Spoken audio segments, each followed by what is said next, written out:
The gavel cracked like a starter pistol. Karen, president of the Willow Creek Estates Homeowners Association, let the echo die before she spoke. Amendment 7C passes. Effective the 1st of next month, no dog over 40 pounds. I felt the blood leave my face. My golden retriever, Tucker, tipped the scales at 75 on a skinny day. The folding chair in the clubhouse squeaked as I half stood. Only 4 other souls had bothered to show up, and 3 of them were already staring at the carpet like it held the secrets of the universe. Karen, you're joking, I said. My voice came out smaller than I wanted. She adjusted her glasses and looked down the bridge of her nose the way only a retired school principal can. The vote was posted on the bulletin board for the required 48 hours, Richard. The bylaws were followed. The bulletin board. Right. The same board that still carried a faded lost cat flyer from the Obama administration and Karen's own campaign poster from the last 3 elections. I sat back down. The motion had passed.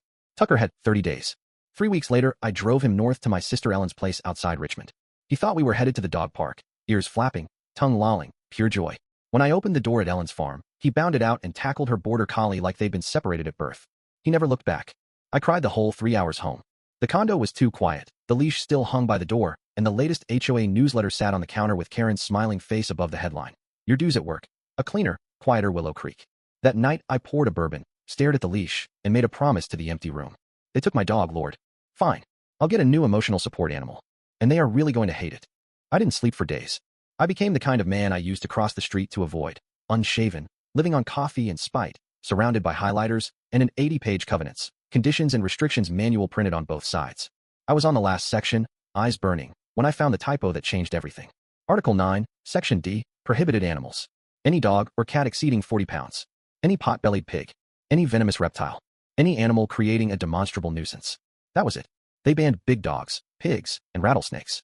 They said absolutely nothing about horses. My fingers flew across the keyboard. Fair Housing Act emotional support miniature horse.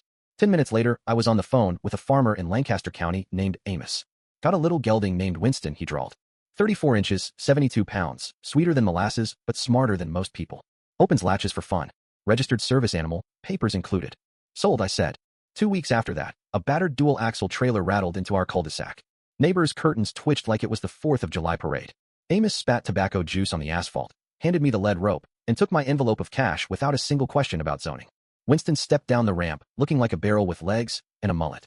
He took one look at Karen's beige house across the street, flattened his ears, and tried to eat her aluminum mailbox. That was the exact moment Karen stepped out in her beige cardigan to water her prize begonias. The watering can slipped from her hand and clattered like a gunshot. Richard, she called, voice tight. What in heaven's name is that? I smiled the customer service smile I'd practiced in the mirror for days. Morning, Karen. This is Winston, my registered emotional support miniature horse. Doctor's orders. Anxiety, you know.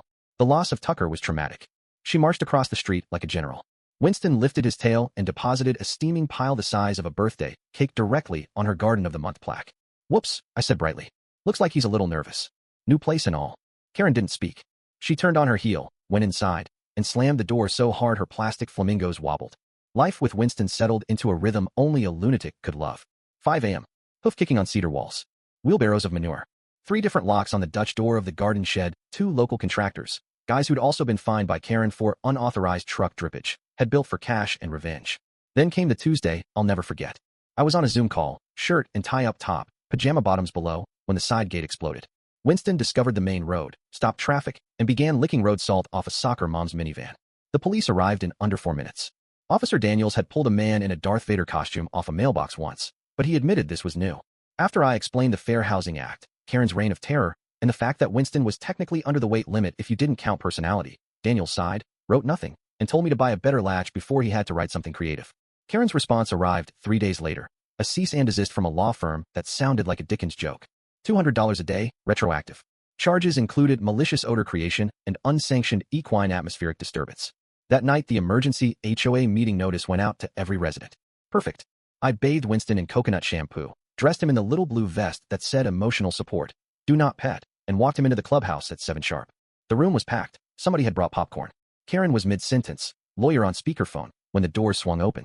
Winston's hooves went clip-clop down the aisle like a tiny Clydesdale. The lawyer's voice kept droning about liens until Winston stopped in the center of the room, lifted his tail, and produced a masterpiece right on the welcome mat.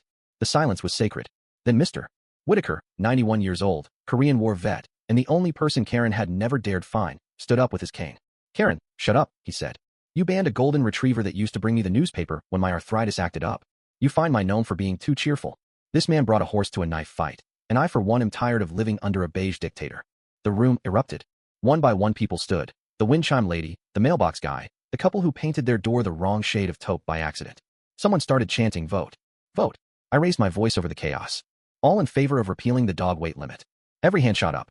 All in favor of putting Karen on indefinite probation and confiscating that ridiculous gavel. Same result. Karen gathered her laptop, face purple, and stormed out while the lawyer squeaked, "Do we still get paid?" into the void. Winston went to live on a real farm the following week, happy as a pig in mud with other miniatures and acres to run. I drove straight from there to Ellen's and picked up Tucker. He tackled me like the day I'd left him. Only this time, I didn't let go for a very long time. The old shed is now a doghouse with a tiki bar on top. Tucker sleeps on my feet every night. And when Karen walks her yappy 5-pound poodle past my fence, she doesn't say a word. She just nods once, stiff, defeated, final. Sometimes justice doesn't wear a badge or a robe. Sometimes it's 34 inches tall, weighs 72 pounds, and answers to the name Winston. So tell me in the comments, when someone uses power to make your life smaller, how far is too far to push back? Have you ever gone full miniature horse on injustice? Or would you have just paid the fine and moved on? I really want to know where you draw the line.